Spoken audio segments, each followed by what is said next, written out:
నమస్కారం. శ్రీ చదివే స్పాటకస్ నవలను విని ఆనందిద్దాం. ఎంత ఎక్కువ కాలం మల్లునిగా జీవితం గడిపితే అంత తక్కువగా ఈ సంగతుల గురించి మాట్లాడేవాడు క్రిక్సస్. భూత భవిష్యత్ కాలాలు మల్లునికేమీ ఉపయోగించవు. అతనికి ఉన్నదల్లా వర్తమానమే. తన చుట్టూ నిరాశావాదపు గోడలు నిర్మించుకున్నాడు క్రిక్సస్.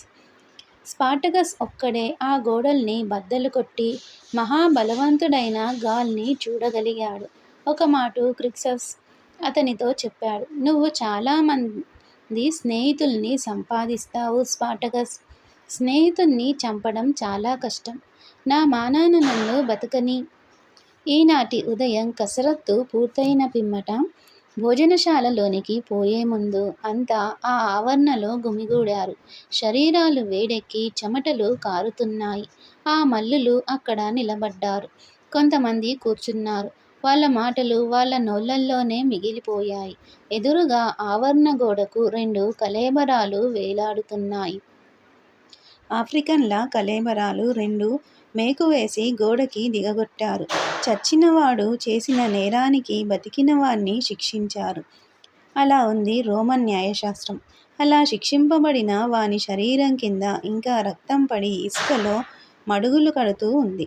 రక్తదాహం గల ఈ రోమన్లు బ్రతికి ఉన్న తోటి మానవుణ్ణి చంపితే చచ్చిన వారి రక్తం పీల్చే పక్షులు కొన్ని అక్కడ వాలి దాహం తీర్చుకుంటున్నాయి.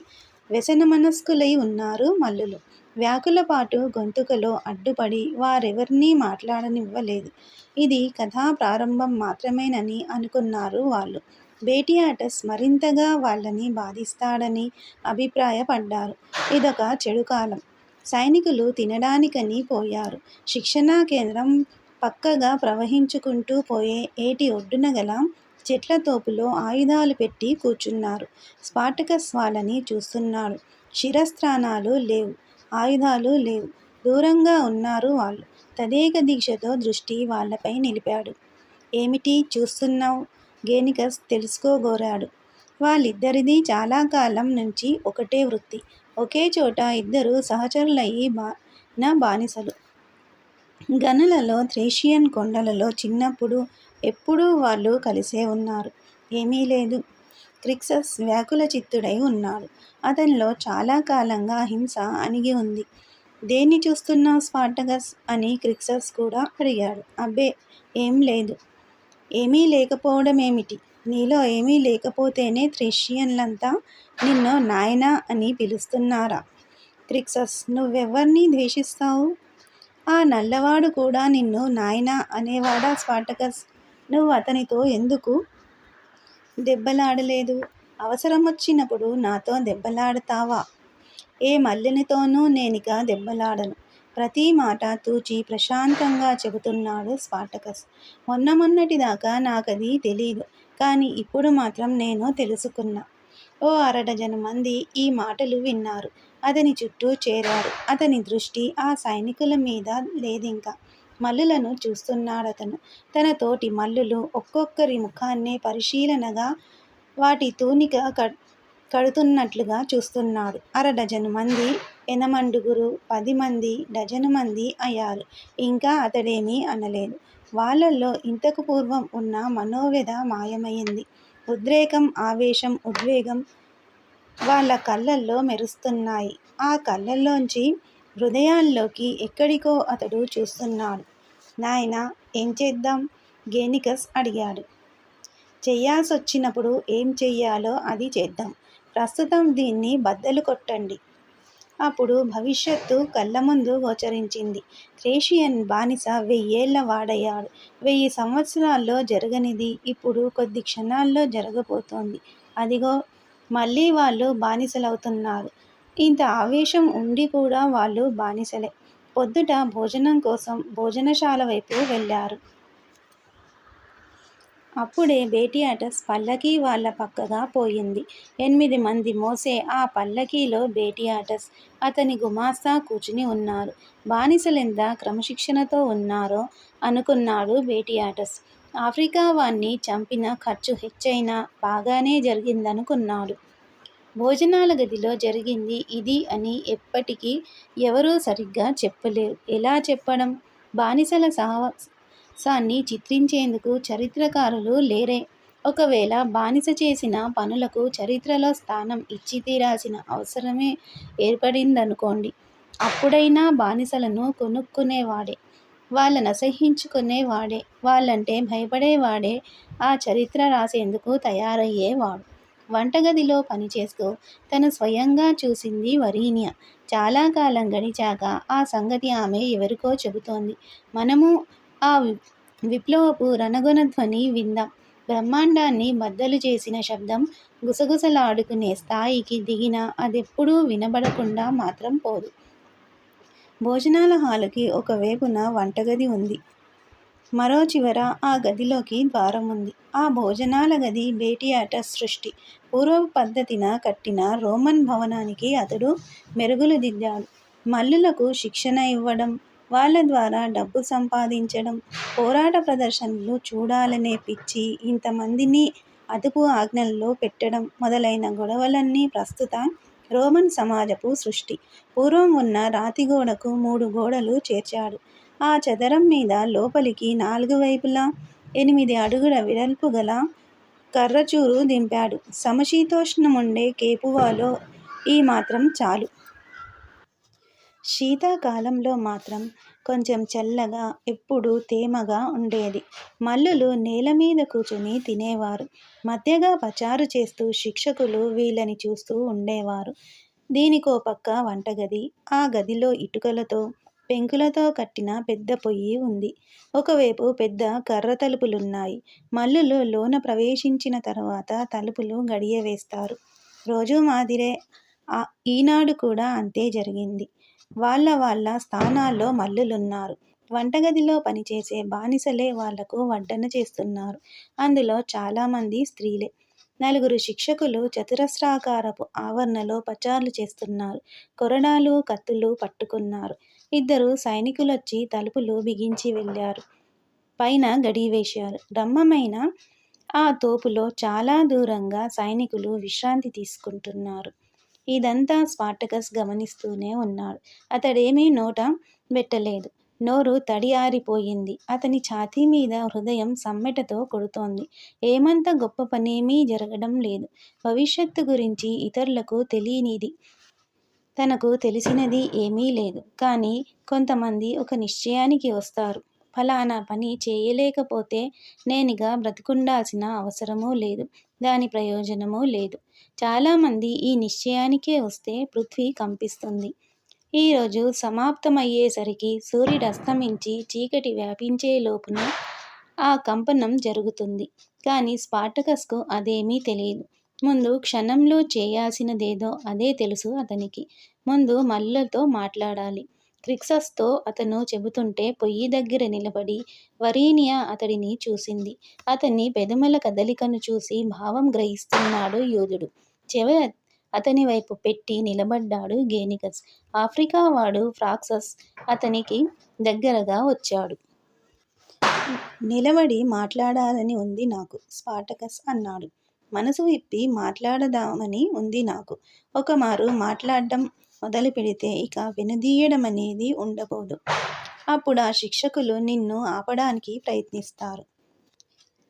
నిన్ను వాళ్ళాపలేరు, క్రిక్సస్ చెప్పాడు. 2 శిక్షకులు స్పార్టకస్ ఉన్న చోటికి వచ్చారు. కొరడాలు విదిలించి కత్తులు దూశారు. మాటాడిప్పుడు, గేనికస్ అరిచాడు. కుక్కలనుకున్నారా అలా కొరడాలతో బాదడానికి? ఆఫ్రికన్ గర్జించాడు. స్పార్టకస్ లేచి నిలబడ్డాడు. అతనితో పాటు చాలామంది లేచారు. కొరడాలు, కత్తులు ఇష్టమొచ్చినట్లు ఉపయోగిస్తున్నారు శిక్షకులు. మల్లులు వాళ్ళ మీద పడ్డారు. వెంటనే శిక్షకులు శిక్షింపబడ్డారు. బానిస స్త్రీలు వంటమనిషిని సఫా చేశారు. ఇంత జరిగినా పెద్ద చప్పుడేమీ కాలేదు. అప్పుడు స్పార్టకస్ మొదటిసారిగా ఆజ్ఞాపించాడు. నెమ్మదిగా, మృదువుగా, గాబరా పడకుండా జాగ్రత్తగా ఆజ్ఞాపించాడు.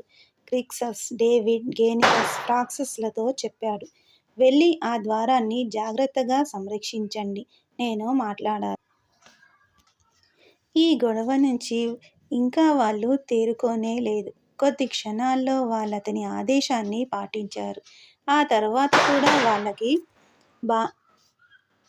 నాయకత్వం వహించి నడిపించినప్పుడు అతని ప్రతి మాట జవదాటగా పాటించారు. అతన్ని ప్రేమించారు. క్రిక్సక్స్ తెలుసు చావు అనివార్యమని. అయినా అదేం లెక్కలేదు అతనికి. ఎప్పుడూ ఎరుగని వెచ్చదనం తనలో ప్రవహించి సౌమ్య స్వభావుడైన ఈ వింత థ్రేషియన్ అంటే ప్రేమ పొడసూపింది. పగిలిన ముక్కుతో అసహ్యంగా కనబడే స్పార్టకస్ అంటే యూదుడు డేవిడ్కు ఇష్టం కలిగింది. నా చుట్టూరా చేరండి స్పార్టకస్ అన్నాడు. ఇదంతా ఎంతో త్వరగా జరిగింది. బయటనున్న సైనికులకు ఈ గొడవేమీ తెలీదింకా. వంటగదిలోని మల్లులు, బానిస స్త్రీలు, పురుషులు వచ్చి వీళ్ళ చుట్టూ చేరారు. భయంతో, ఆశతో, భక్తితో అతని వైపు చూస్తూ వరీనియా అటొస్తోంది. ఆమె కోసం వాళ్ళు పక్కకు తొలగారు. తన దగ్గరకు వచ్చి నిలబడ్డ వరీనియాను చేత్తో చుట్టి గట్టిగా అదమి పట్టుకుని తనతో అనుకున్నాడు. ఇప్పటికి నేనొక స్వతంత్రుణ్ణి. నా తండ్రిగాని, తాతగాని వాళ్ళ జీవితకాలంలో ఒక్క క్షణం స్వేచ్ఛావాయువులు పీల్చిన పాపాన పోలేదు. కానీ నేనిప్పుడు స్వేచ్ఛాజీవిని. ఆ భావాన్ని సేవించిన అతనిలో తీయని ద్రాక్షాసార ఆహారనాళం గుండా చల్లగా జారినట్లనిపించింది.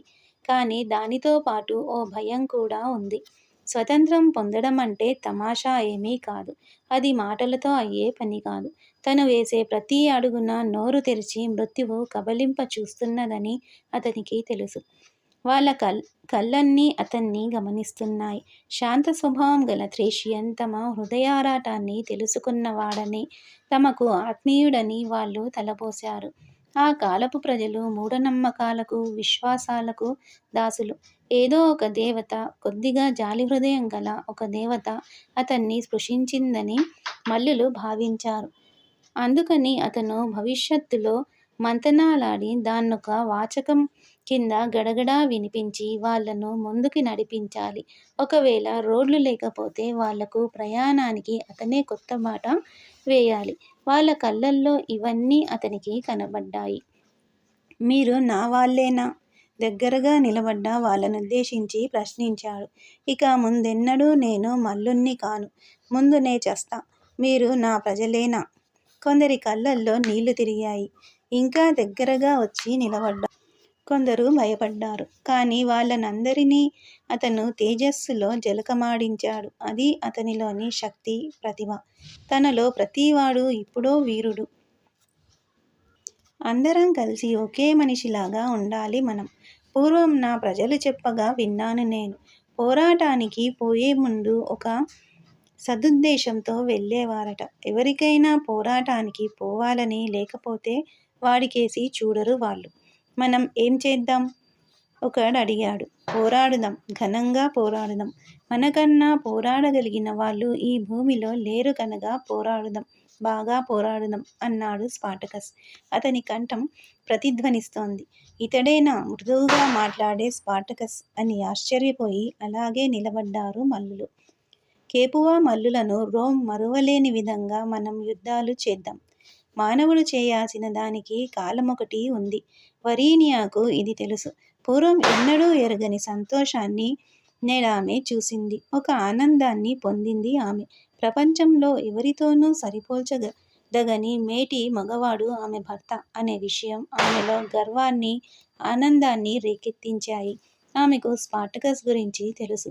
అనతి కాలంలో ప్రపంచానికి అంతకు తెలుస్తుంది. అతని వంటి వాడు మరొకడు లేడని అనుకుంది. మొదట సైనికులు స్పార్టకస్ ఆజ్ఞాపించాడు. మనం 5గురికి వాళ్ళల్లో ఒకడున్నాడు. వాళ్ళు పారిపోతారేమో. వాళ్ళు మననైనా చంపాలి, లేదా మనం వాళ్ళనైనా చంపాలి. వాళ్ళని మనం చంపినా ఇంకా బోలెడు మంది వస్తారు. రోమన్ సైనికులకు అంతేమిటి? తనకేసి చూసిన వాళ్లతో అతనన్నాడు. అయితే బానిసలకు మాత్రం అంతుందా ఏమిటి? అప్పుడు వాళ్ళు తమ ప్రయత్నాలు శీఘ్రంగా కొనసాగించారు. చచ్చిన శిక్షకుల ఖడ్గాలు తీసుకున్నారు. ఆయుధంగా ఉపయోగించుకునేందుకు వీలైనవన్నీ వంటగదిలోంచి తీసుకువచ్చారు. మాంసం గుచ్చి కాల్చే పెద్ద పెద్ద ఇనుప ఊచలు, గొడ్డళ్ళు, పొడుగాటి అట్లకాడలు, ముఖ్యంగా రోకళ్ళు ఒక్కటేమిటి, చేతికి దొరికిందల్లా కనీసం శత్రువు మీదికి విసిరేందుకు ఉపయోగపడుతుంది కదా అనే ఉద్దేశంతో తీసుకువచ్చారు. కట్టెలు కూడా వాళ్ళ ఆయుధాలే అయ్యాయి. మూకుళ్ళు, పెనాలు, వాళ్ళ డాళ్ళు ఏదో మాదిరి ఆయుధాలు ప్రతి ఒక్కరి దగ్గర ఉన్నాయి. స్త్రీలు వెంటరాగా యుద్ధానికి పోవడానికి వాళ్ళ పెద్ద కర్ర తలుపులను తెరిచారు. వాళ్ళు తొందరగానే వెళ్ళారు. ఇద్దరు కాపలా సైనికులి వార్త తక్కిన వాళ్ళ దగ్గరకు మోసుకుపోయారు. వెంటనే తోపులోని సైనికులంతా కవచాలు ధరించి, అస్త్రాలు పూని 4 దళాలుగా చీలి ఏటిగట్టున నిలబడ్డారు. 40 మంది సైనికులు, సైనికుల్లాగే కవచాలు, ఆయుధాలు ధరించిన శిక్షకులు, మొత్తం 72 ఉన్నారు. 200 మంది మల్లులకెదురుగా వాళ్ళు నిలబడ్డారు. ఇదేమీ సమవుజ్జీ కాదు. ఒక దళం తర్వాత ఒక దళం ఈటెలనెత్తి పట్టుకుని ముందుకు వస్తున్నాయి. ప్రభాత వాయువుల దళాధిపతుల ఆజ్ఞలను మోసుకుపోతున్నాయి. వాళ్ళ మాటలు స్పష్టంగానే వినిపిస్తున్నాయి. ఈ బానిసదములను తుడిచిపారేయలేకపోతామా అన్నట్లు నడుస్తున్నారు వాళ్ళు. గడ్డిపూలు వాళ్ళ పాదాల కింద నలిగిపోతున్నాయి. ఆ చుట్టుపక్కలనున్న బానిసలు ఏమిటి ఆశ్చర్యమని చూడవచ్చారు. ఎండలో ఈటెల మొనలు మెరుస్తున్నాయి. రోమన్ శక్తి ప్రదర్శించడానికి ఈ కొద్దిపాటి సైనికులు చాలు. ఒట్టి బానిసలైతే వీళ్ళని చూసి పరిగెత్తేవాళ్ళే. శ్రీ ఛానల్ స్పాటకస్ నవలను వింటున్నందుకు ధన్యవాదములు.